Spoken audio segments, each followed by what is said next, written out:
Samsu atas kesempatan ini, Bapak. Terima kasih dan salam bagi para pendengar SBS di Australia, khususnya di Melbourne, dan terutama kepada moviegoers. Ya, banyak sekali film-film Indonesia yang muncul pada tahun ini dan kami lihat itu begitu bermutu gitu. Ya, mudah-mudahan tahun ini puncak dari penyelenggaraan Festival Film Indonesia yang akan dilaksanakan di Indonesia pada bulan Desember. Australia juga akan mengikuti perkembangannya dan itulah yang terbaik ya.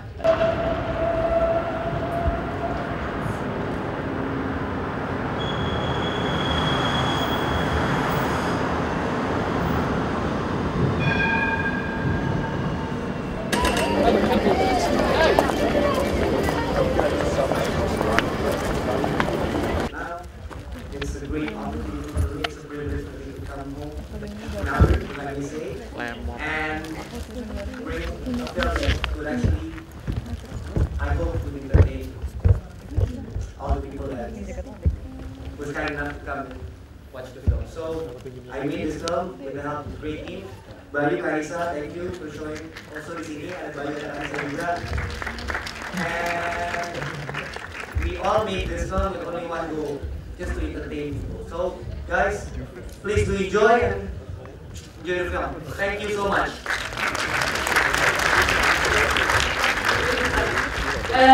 It is very great to see a full house in this cinema, almost full house.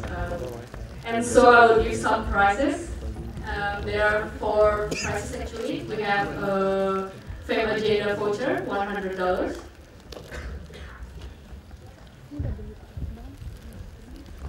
And the lucky number is 118. 118. Is there anyone with 118? Mana Dan? Nggak ada. Udah gue cek.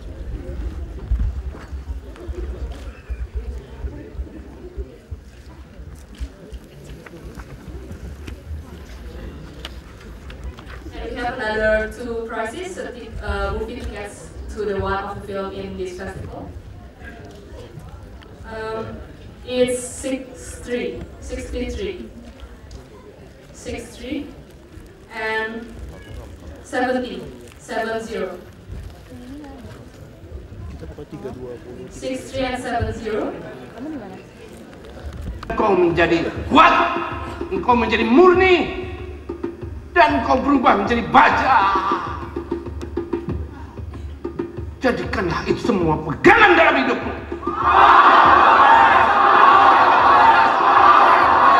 Power of the powerless. Anda jenius, Pak Eko.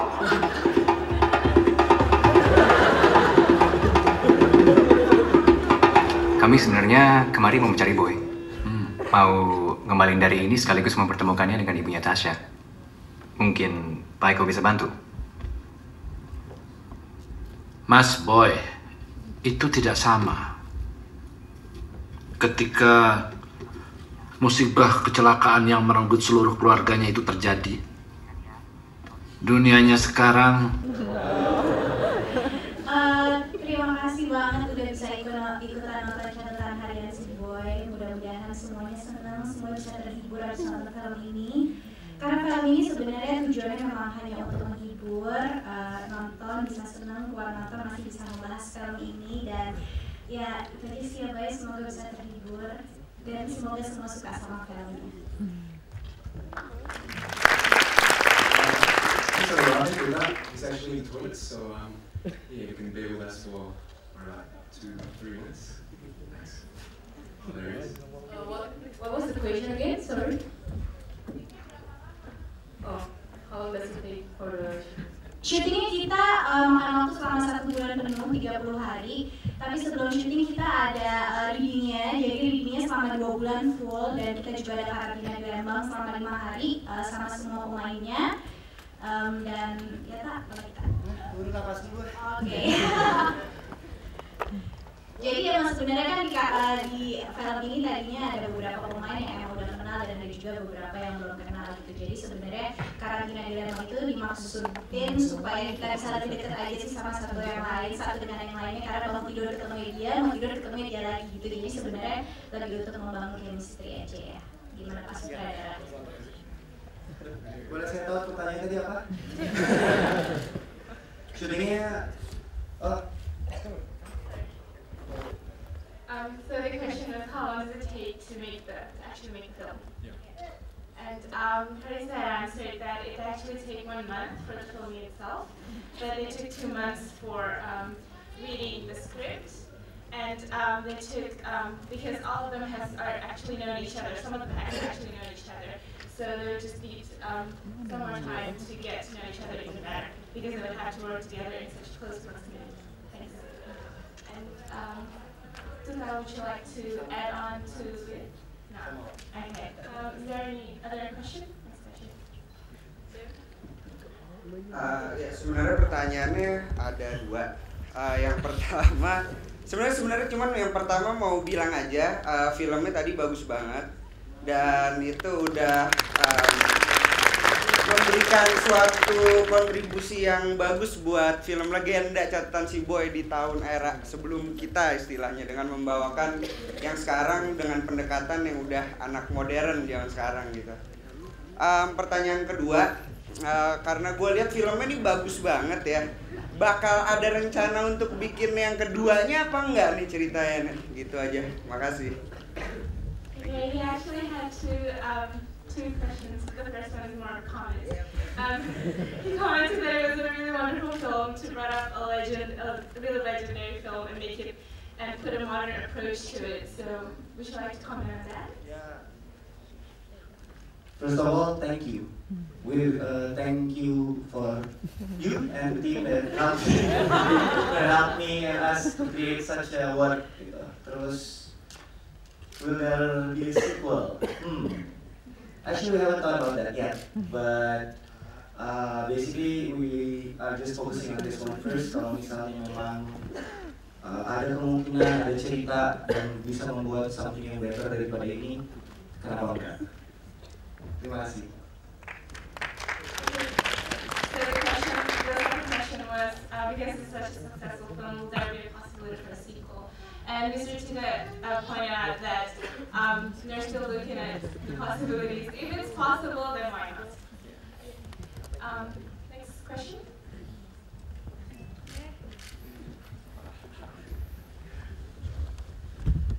It's not mine. Yeah, sucks. He was wondering who the cars was. Next question. There's one in the middle. Cuma mau nanya, kalau misalnya itu tadi waktu syuting scene kayak yang stuntnya waktu misalnya bawa mobil di Bundaran HI itu jalannya diblokir atau emang pas lagi pagi-pagi jam 2 jam 3 gitu bawa mobil itu? He was asking during the stunt scenes, especially the one in the car around the roundabout in Hotel Indonesia. Did they do it in the middle of the night, like 2 a.m., or was the road blocked?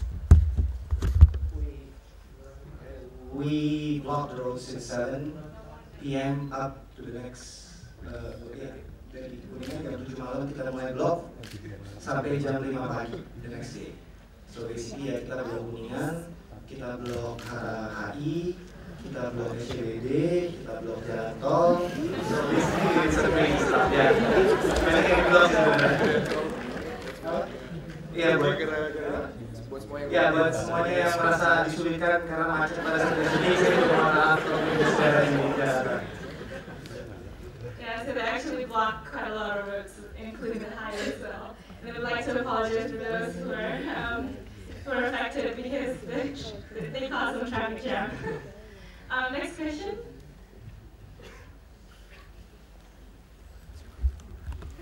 There's one with the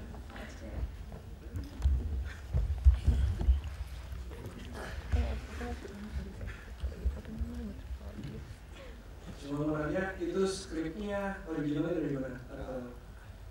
Ide sendiri atau dari mana? Boy is teamwork. We got fantastic team, amazing, unbelievable. We got a scriptwriter named Krisnanda Dwi Satria. He helped us with the story, and then we got Ilya Sigma. She practically wrote almost the dialogue, which I think is amazing to be able to deliver those kind of dialogues. And then we have our script doctor also, Joko Anwar. He helps us with the structure of the film itself. And we have quite amazing people working with us. So basically, if you ask dari mana scriptnya, it's teamwork. It's an original teamwork script. Itu kesannya kalau dari diary Boy itu orang yang hebat gitu ya, kayak kesannya karakternya tuh bagus banget. Nah terus di tengah-tengah ada beberapa karakter yang bilang bahwa Boy itu berubah, benar-benar berubah banget. Emang sih di akhir-akhir kelihatan kayak Boy itu udah sombong gitu-gitu, cuman apa ya perubahannya yang kayak yang bikin dasar film ini perubahannya itu apa gitu? Saya ya dalam si Boy. As far as the story, the book says that Boy was a pretty awesome guy, but in the middle of it, a lot of people have said that he has changed. What kind of changes has he gone through? So first thing is the only thing I really would like to make out the difference between Boy and Satrio, that this film is no longer about Boy. This film tells the stories of Satrio. So basically what you see in Boys now is totally different with the Boys 20 years back. So Boy is a generation icon. He's a dreamy character. He's a fantasy.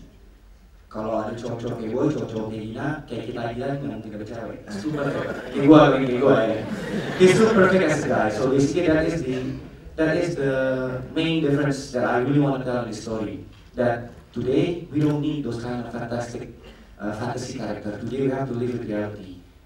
At that moment, tahun 80-an, dari the 80s and in the 90s, we need an icon like that. Karena adanya Boy zaman dulu, orang-orang jadi pengen sekolah ke luar negeri. People want to study abroad. People want to have cool cars. They want to have beautiful girls. So they work really hard, and it gave really brilliant impact to the societies back then. Tapi sekarang, most of you guys can actually do that. Ada yang bisa beli mobil walaupun bayarnya tua. Ada yang kan udah bersyukur banget bisa sekolah, nyari ilmu di negara orang. We are all Boy. Each of you are Boy inside, in a different station level ya. That's why what we want to show in this film adalah this is reality, this is what you see. Something yang memang dekat sama penontonnya. So I'm not trying to create Satrio's character jauh banget dari penonton-penonton kita, karena saya pengen banget semua yang nonton tuh merasa kayak, ih gue pengen punya temen kayak Andi, gue pengen punya temen kayak Harry. I really love that friendship mereka seperti itu. Kalau perubahan Boy sendiri sih, from the beginning of the story udah details that this is the diary belongs to a good guy named Boy. Dan pada saat itu mengenai Satrio, orang itu sudah berubah dari awal. And if you do watch the previous Boy, you can most definitely see the difference. So the story is about Satrio. This is about a kid yang, this is a zero to hero story basically. This is somebody yang gak punya self responsibility, kerjanya masuk kantor polisi terus, nggak bisa resolve masalah sama orang tuanya, bapaknya mungkin. Kalau ada teman-teman yang punya isu sama orang tua, he dares to come out of his dari comfort zone dia, try to settle and do it as a man, same as Boy, gitu.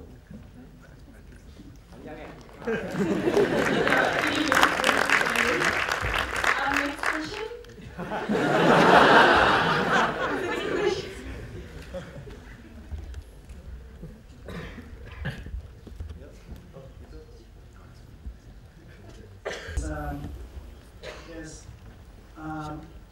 The question is, in light of what you just said just now about it's all about being Satrio's character, would there be Satrio's diary, perhaps? They use Twitter now. Eh? They use the internet. I don't think Satrio's right anymore. Yes.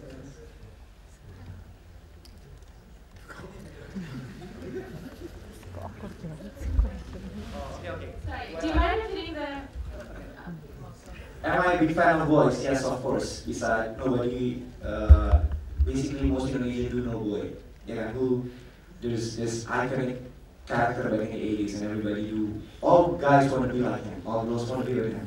So basically, boy is this, who doesn't want to be like boy? So, but basically right now, why do I make this song again? Because I want to change the perspective view of boy.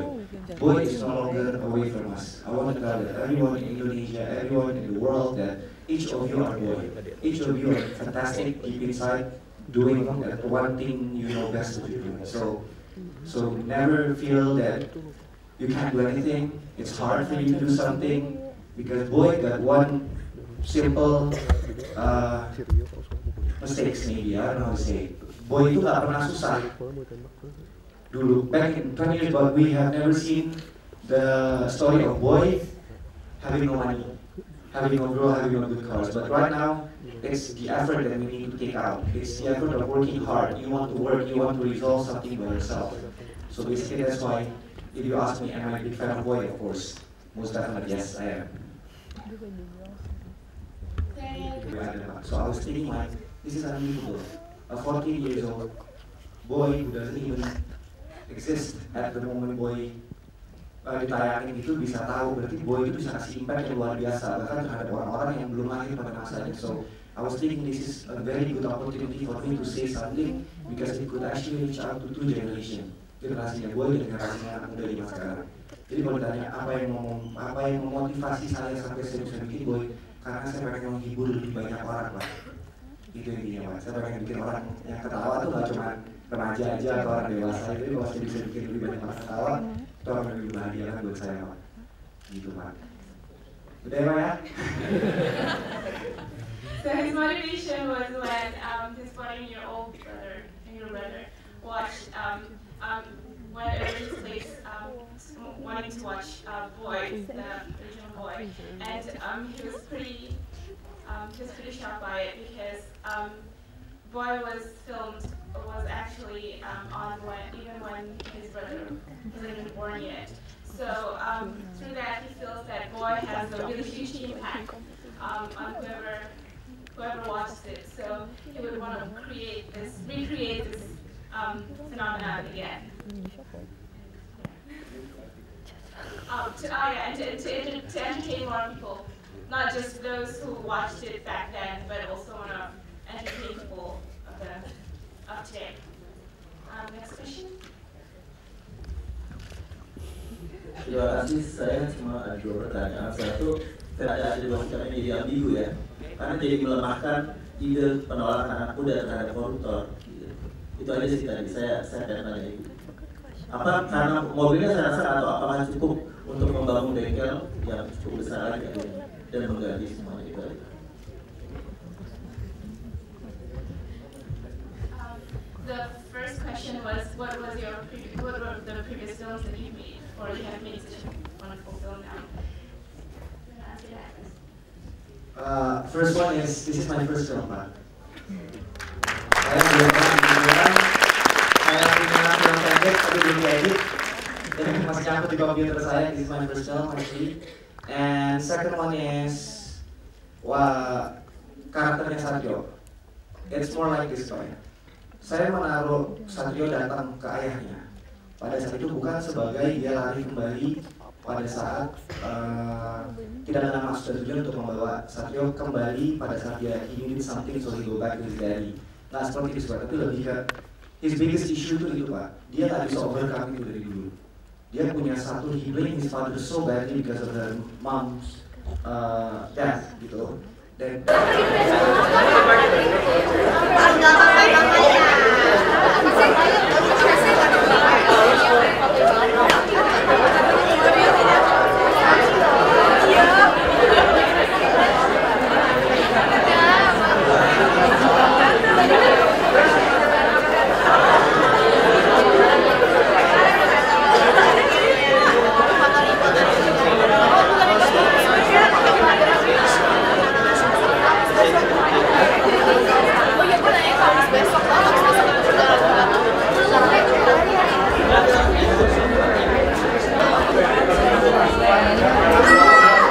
anak ngefit. Lu nggak minta tangan Boy? Kemarin udah puas. Langsung. Saya senang banget bisa dapat kesempatan ini. Terima kasih buat teman-teman di Australia, di Melbourne actually. Pak, maaf Pak. Sukses. Suka Pak? Bagus. Ini mengisi perkembangan kita, terutama modernnya Indonesia gitu. Mudah-mudahan. Jadi kekosongan ini yang salah satu ya. Jadi menggambarkan Indonesia modern gitu kan. Nah, ini jadi lekat. Jadi kultur yang kemarin yang ada di hutan yang diperlihatkan sekarang ini kotanya seperti gini. Jadi kan jauh sekali tuh. Ini luar biasa. Terima kasih Pak. Jadi yang nutupin nanti tengah-tengahnya sudah kamil semua. Jadi dari ujung ke ujung udah. Ini langsung. Saya juga cuma punya cerita mau majuin film kita aja. Ada banyak. Bikin lagi. Insya Allah. Ya. Mohon dukungannya Pak. Insya Allah. Pokoknya ya kita majukan di FFV ya. Harus Pak. Ya, majukan deh. Mudah-mudahan. Amin. Ya. Terima kasih Pak. Saya kira udah berapa filmnya baru pertama aja udah. Banyak yang pertama nih. Ya. Boleh minta name-card? Boleh sebentar ya. Nah, nih. Sama sebenarnya saya pengen juga minta itu nomor telepon DOP-nya, bagus. Oh, di Jakarta semua sih saya Pak ya. Telepon saya mati dan saya senang. Baik. Thank you. Ya Pak, berdua aja ya. Kita senang banget, alhamdulillah. Terima kasih buat Australia, buat anak-anak sini, buat Melbourne, udah kasih kesempatan kita buat bisa muterin catatan harian si Boy di sini. Kita senang banget. Hai teman-teman semua di Melbourne. Ya senang banget. Ya. Ya Pak Johan. Pak Johan, top. Saya banyak banget konsultasi sama Pak Johan. Dia bantuin kita banyak banget dari si cerita. He's one of our orang tempat kita belajar dan bertanya sebenarnya. Terima kasih banyak Pak Johan. Thank you. Ya Pak. Cheers, thank you. Iya Pak.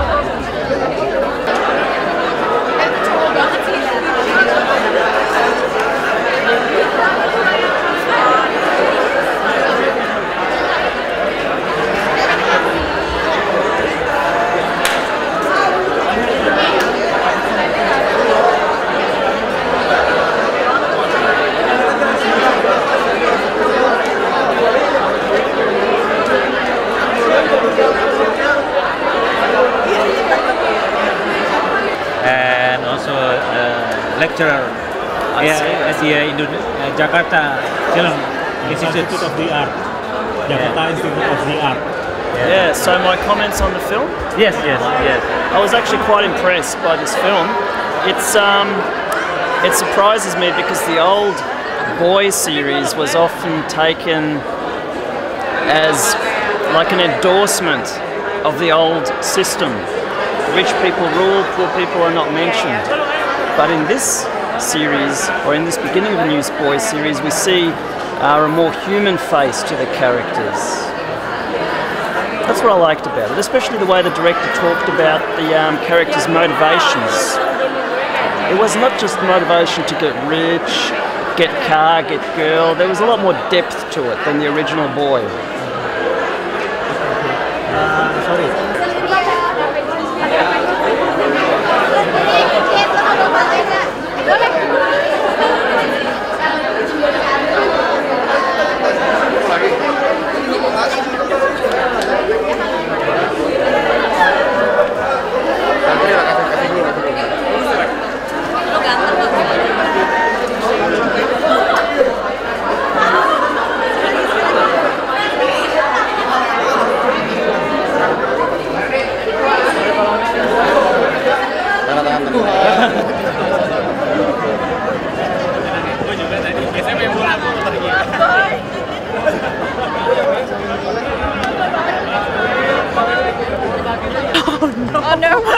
No, sorry. I didn't understand what you just said. You see Boy? Yes, we yes, did. Okay. You maybe opinion this film. Okay, you have? No, not really. No? Sorry, I'm No, camera. Start writing, try to build a scenario, and then they would check whether you've written it correctly or not. Apapun ceritanya. It can be anything. You can make your own now. Yeah. So you want us to do this right now? Yeah. And then Just you will check it later. 2 or 3 adegan scene. 2 or 3 scenes. Just 2 or 3 scenes that will be appropriate. Yeah. Konflik ada limitnya. Oke, ini pertanyaan yang bagus ya. Konflik itu bagusnya ada beberapa, karena kalau terlalu banyak ya juga penonton bingung, confused. Itu kan konflik utamanya kan adalah persoalan putri dengan pacar. Ya, kalau kembali ke itu. Ini konflik utama, soalan putri dengan pacar. Sorry, there was a question. He asked that is there any limit to a conflict? And he's explaining that it's good to have conflicts, but we have to stick to the main conflict. Ya, karena kalau terlalu putri di Jakarta.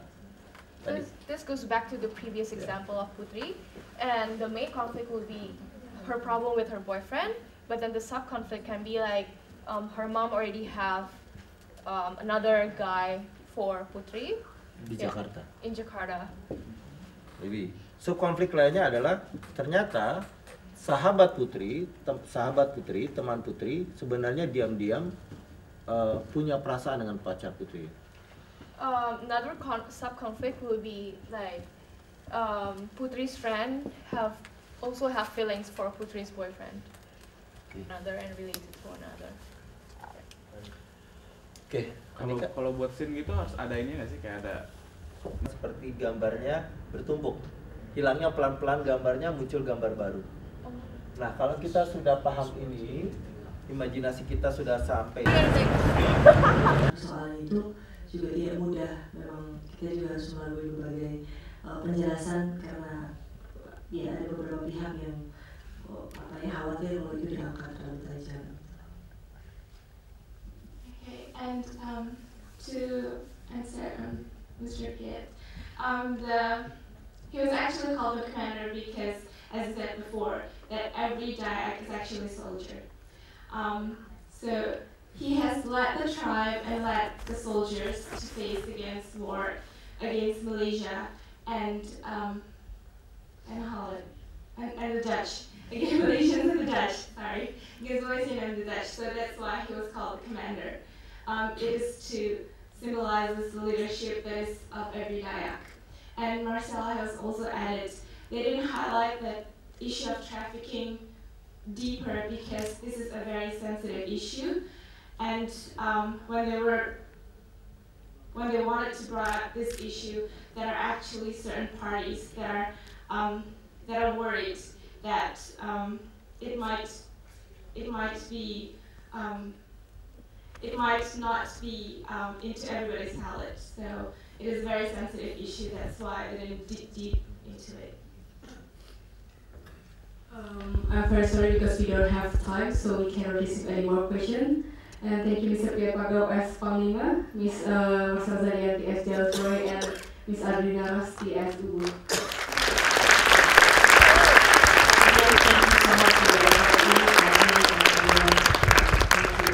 I also want to remind you that we have voice diaries about the problems in Kalimantan or Borneo, because I didn't know anything, and he gives us a good view and a good point of view of what's happening. And I really liked how they played it and how it was produced and directed, and the settings are wonderful. And at the end the questions were really good, and yeah, I think it's a good subject, and there are very few movies about it, and it's good to have one sometime. Sorry? Oh, Lucille Job. Lucille, Lucile and Job. Okay. You give comment about the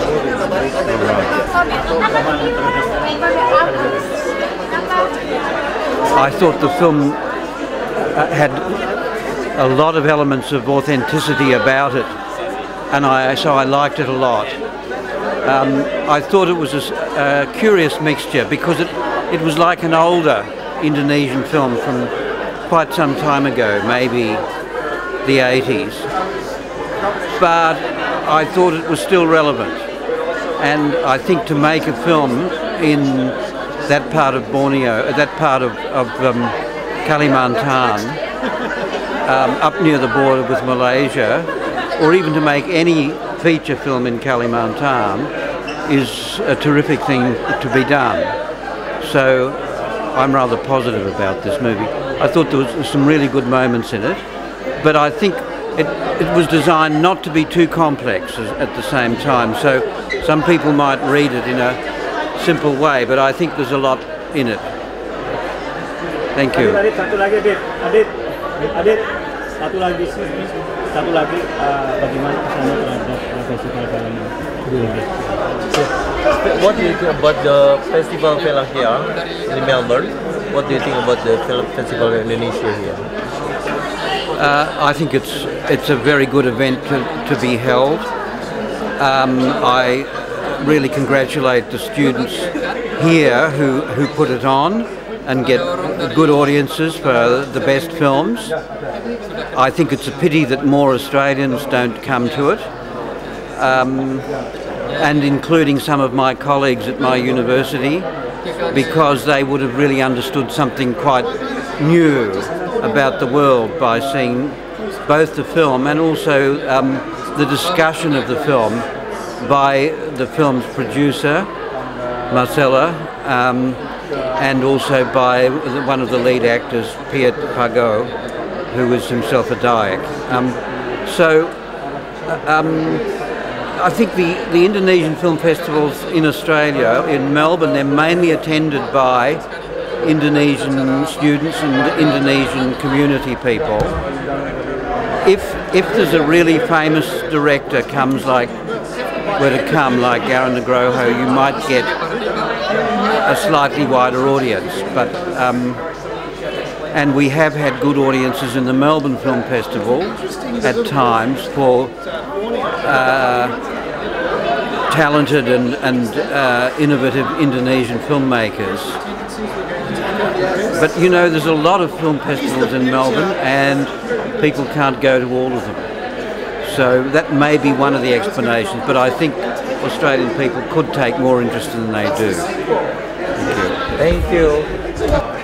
Itu apa kekuatan komunikasinya ya? Ya, rezekinya semua dapat. Anak kita juga anaknya ada ke Jakarta, kita beri. Itu Jakarta itu. Saya pikir semua kira dia dari menjadi anak sana. Kita punya 491 bahasa. Bahasa 500 Indonesia itu bahasa besar. Bahasa daerah. Orang Dayak saja punya 400 bahasa lebih, Pak. Nah, 400 suku lebih kan ini. Sebenarnya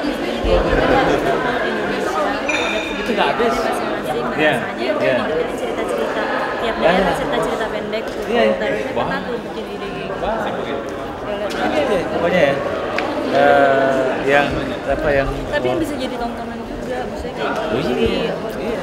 Kita banyak kan sekarang yang tayang kayak aku lihat jadi kayak terus sebagai presenter nih gitu, jadi gimana sih nggak menggali, jadi kayak cerita rakyat pendek-pendek. Itu dia. Ya mulai. Pak Direktur, mohon kesannya terhadap festival film ini. Ya, saya kira festival seperti ini sangat luar biasa, gitu, ya. Menunjukkan bahwa bukan sekedar menjadi tontonan, tetapi di sini yang diangkat itu adalah tuntunannya, gitu. Bahwa ada nilai-nilai yang diangkat di film ini, menarik mahasiswa Indonesia yang ada di Australia, sekaligus juga ya mahasiswa Australia yang belajar tentang Indonesia, gitu. Nah ini nih adalah wadah ya, bagi kita untuk lebih memperkenalkan budaya kita kepada negara-negara sahabat, ya, agar benar-benar mengetahui, gitu, posisi nilai-nilai yang kita miliki, gitu. Saya kira itu.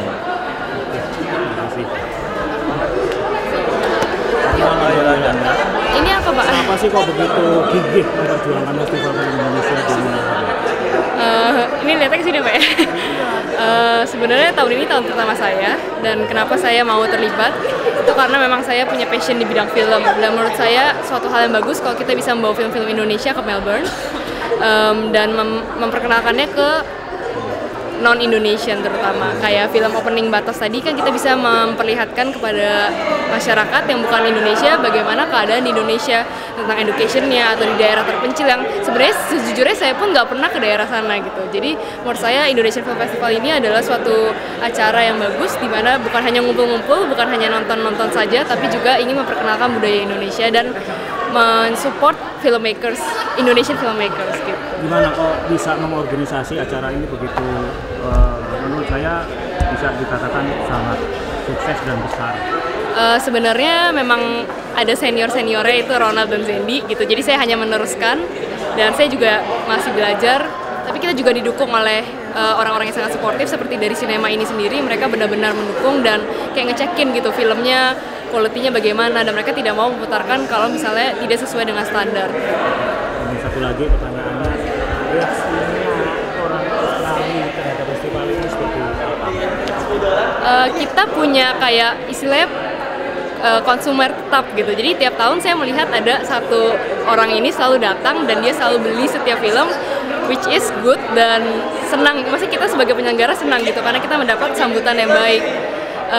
Jadi menurut saya orang Australia sendiri pun menyambut baik hal ini, dan saya juga ingin dengan Indonesian Film Festival ini orang luar bisa pandangannya itu berubah gitu, tidak hanya memandang film Indonesia sebagai yang negatif, bahkan orang Indonesia sendiri gitu, terutama anak-anak muda gitu kan, banyaknya filmnya apa ya, kayak hantu-hantu yang aneh gitu atau terlalu sinetron dengan drama yang berlebihan gitu. Saya ingin menunjukkan kalau kita tuh punya bakat, kita punya kualitas dan kita bisa gitu kalau kita mau.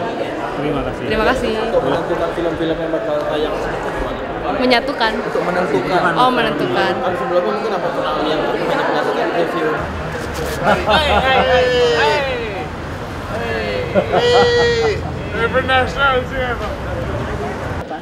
Aku suka banget sama kota ini karena bangunan-bangunannya aku suka, cuacanya juga suka, terus jalan-jalannya juga seneng, makanannya enak-enak.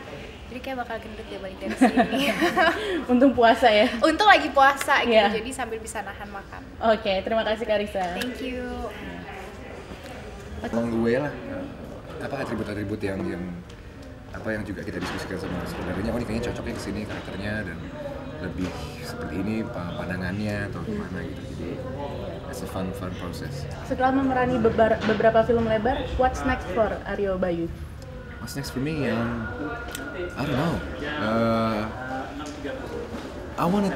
Sebenarnya ada beberapa film project juga yang nanti akan ditayang di luar. Dan itu it's gonna be 95% in English. But I really wanna try myself, maybe in Melbourne or something. You know, it's the market's a bit bigger. And Melbourne's really artsy. Yeah. Dan ada beberapa teman gue yang Indonesia di sini juga bilang apa? Di sini kalau untuk segi arts juga there's so many schools yang bisa menawarkan ilmu-ilmu yang luar biasa yang kayaknya kalau di Jakarta nggak pernah mandek gitu. Tapi Yeah. hopefully next itu sih.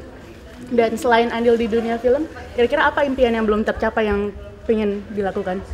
Banyak banget ya. Kalau masalah impian, sebenarnya gue juga awal-awal dari New Zealand. I was in a band, I was playing a punk band. Sebagai?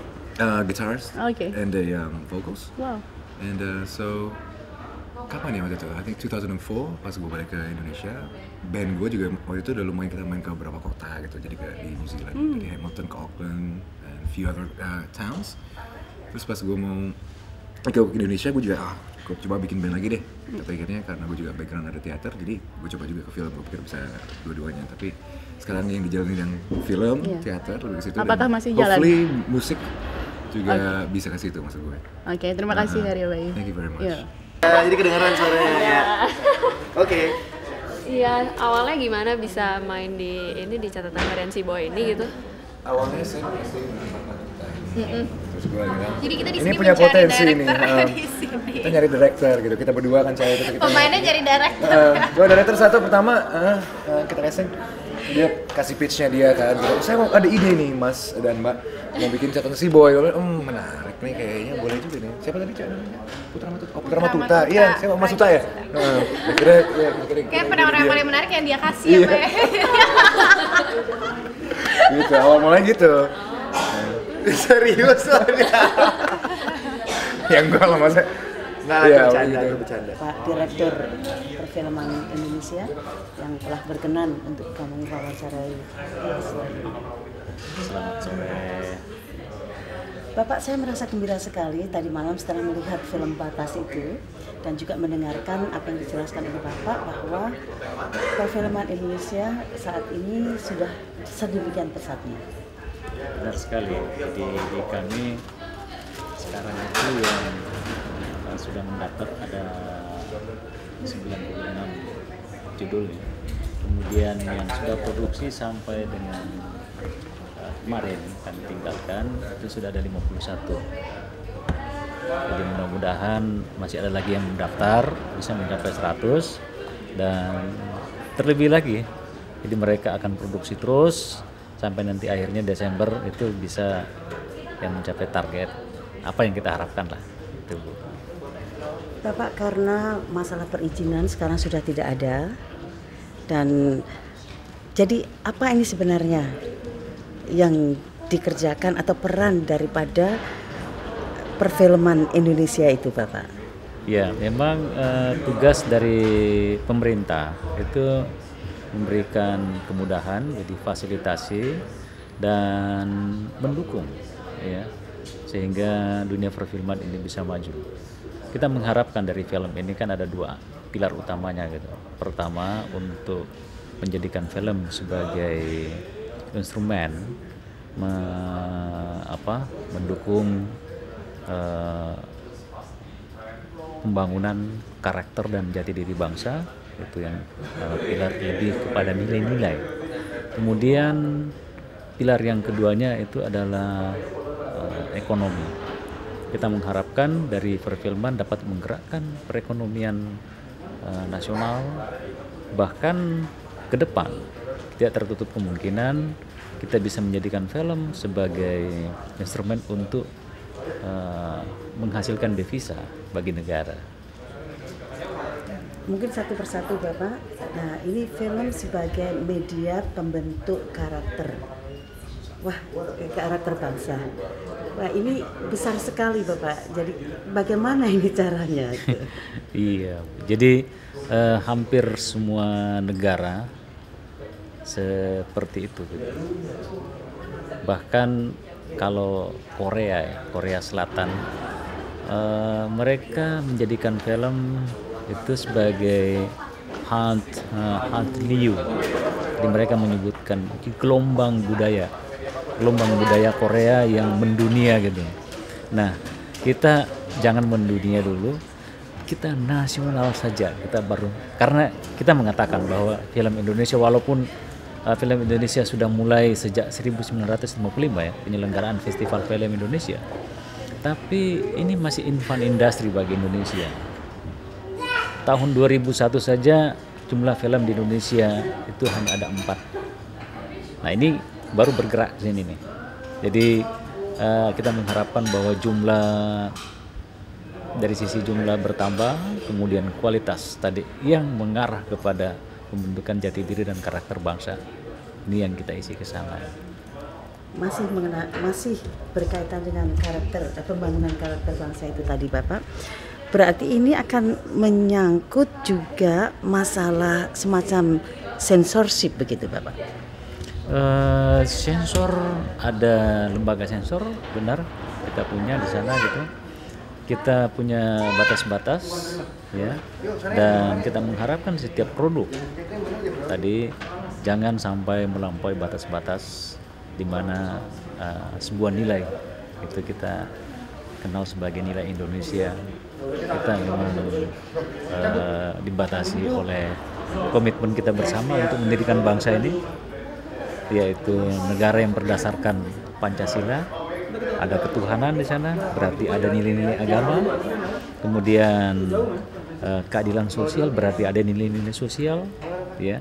Jadi nilai-nilai yang ada dalam Pancasila itu masuk ke dalam pembangunan budaya yang kemudian ini diterjemahkan ke dalam film sebagai instrumen untuk tadi pembangunan karakter dan jati diri bangsa.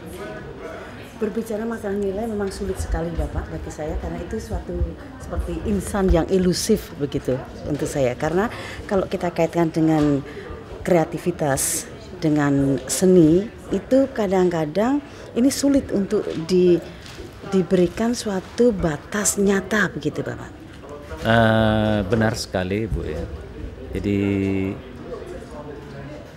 adanya kreativitas yang begitu luar biasa bagi bangsa Indonesia sehingga kita membentuk namanya bangsa Indonesia. Itu karena ada sebuah ilusi, ada sebuah cita-cita itu yang membentuk. Kemudian di sana kita membentuk apa yang namanya Pancasila gitu. Nah dari sanalah nilai itu yang kita gali. Seperti apa gitu, mari komitmen kita masuk ke sana gitu. Itu yang kita arahkan ke sana. Memang ya ini sesuatu yang sangat luas dan kalau ingin diperdebatkan itu tidak ada habisnya gitu. Pasti banyak sekali alasan-alasan yang bisa dikemukakan, mana sih sebenarnya yang baik, mana yang tidak baik.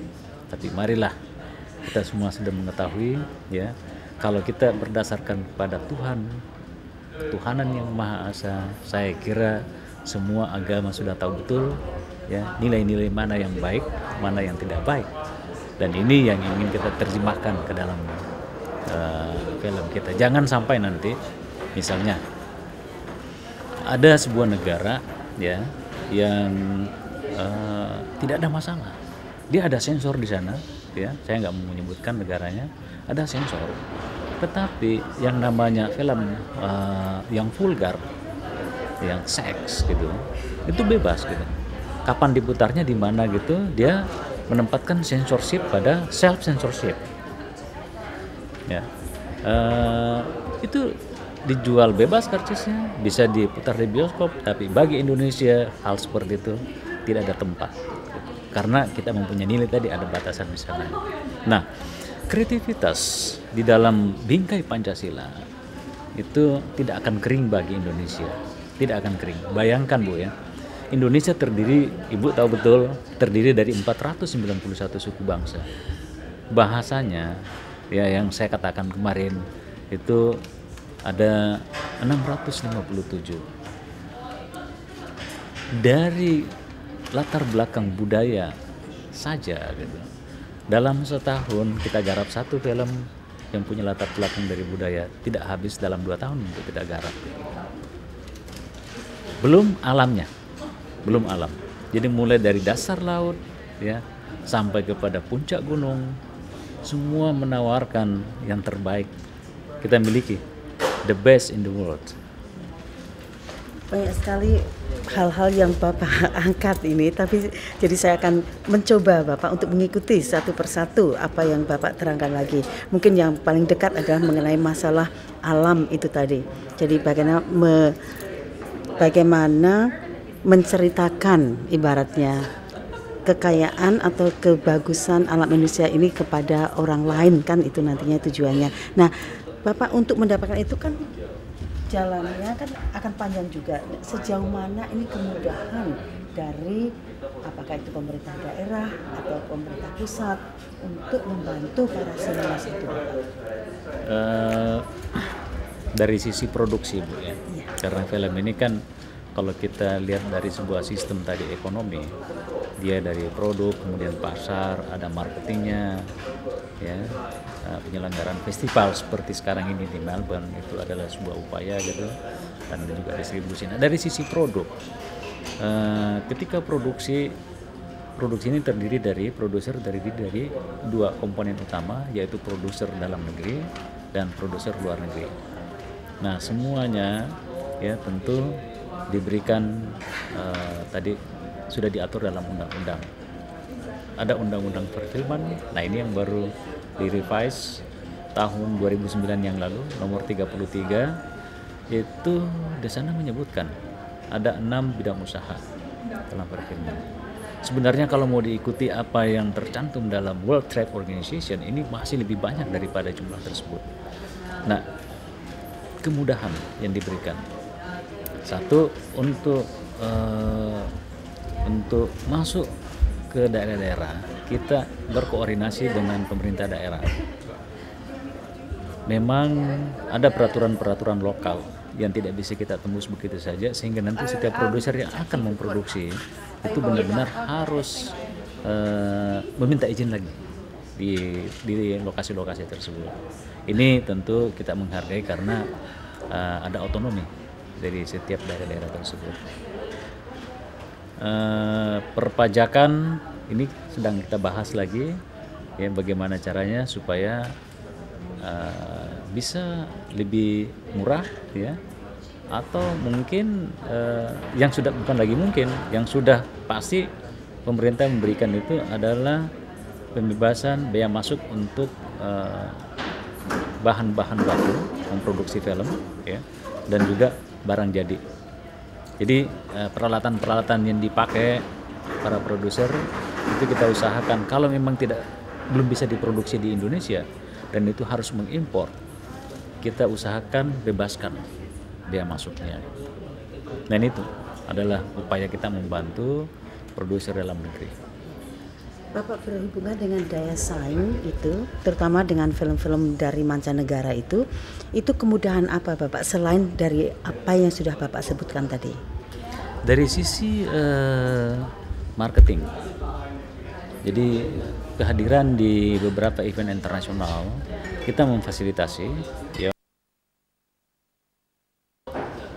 Jadi film mart di beberapa negara kita berikan ruang, ya, bagi industri Indonesia itu untuk memamerkan produknya, memasarkan produknya di sana.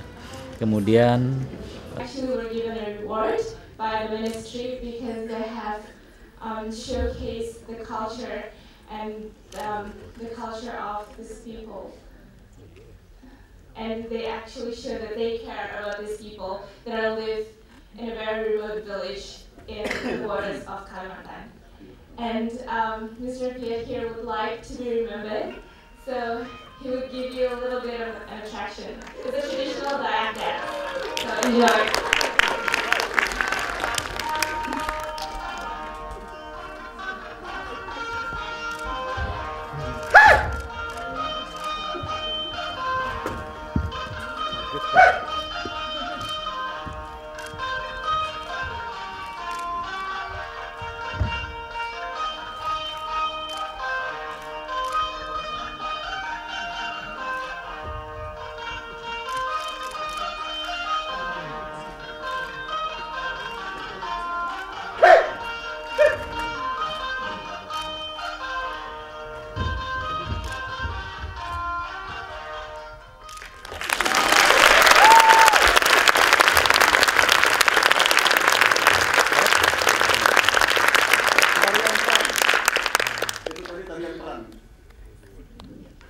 That's the dance of a war. It's a war dance.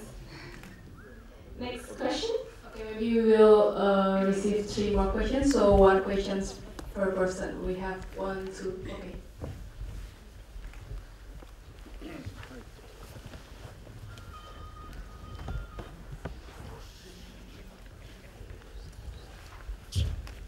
Hi, I want to ask a question. When the Panglima was drawing at the when Jalis came, he said that this is a drawing that the people from Jakarta wouldn't understand. What's the story behind that, or what's the drawing, and what's the meaning and essence of that? Thank you. Lukisan tadi menggambarkan dunia nyata, dunia atas dan dunia bawah, alam gaib. Itu yang menurut alam pikiran orang Dayak sulit dimengerti oleh orang lain. Karena dalam kepercayaan Dayak kuno, tradisional Dayak, tidak ada neraka, yang ada hanya surga. Jadi setiap orang Dayak dituntut untuk berbuat baik di dunia. semua kesalahan manusia didenda adat. Karena dia tidak akan neraka, yang ditakuti orang Dayak kalau dia mati rohnya gentayangan. Karena orang Dayak percaya bayi, hewan bisa melihat roh. Kalau bayi melihat roh, itu bisa sakit, bisa mendatangkan penyakit. Anak-anak bisa mati. Makanya setiap orang Dayak dituntut untuk berbuat baik. Kalau ada kesalahan kepada jibatan, kepada Tuhan, itu ada adatnya. Kepada sesama manusia ada adatnya. Dan semua dijaga. Sebagai contoh, rombongan kami 1 bulan di pedalaman, kita tidak mendengar orang berbicara nyaring.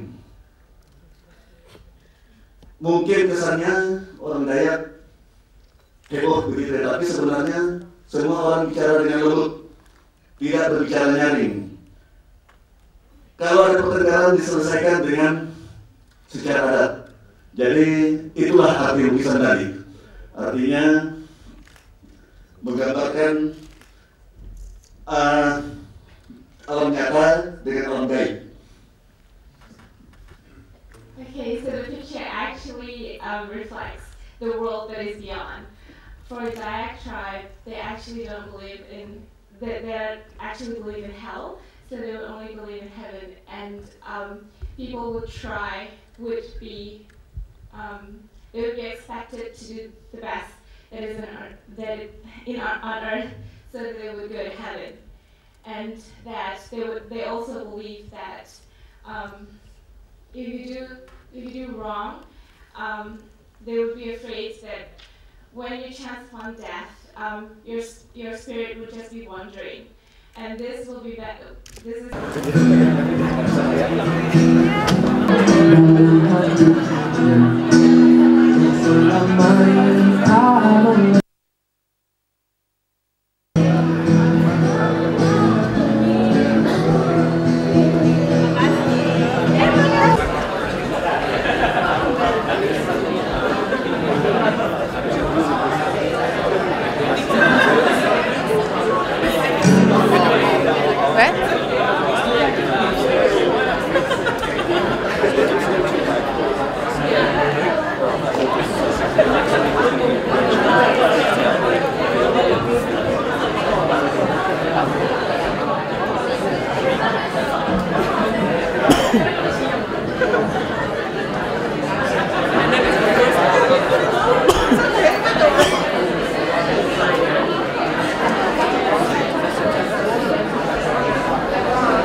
Dari Close Up Fire Freeze.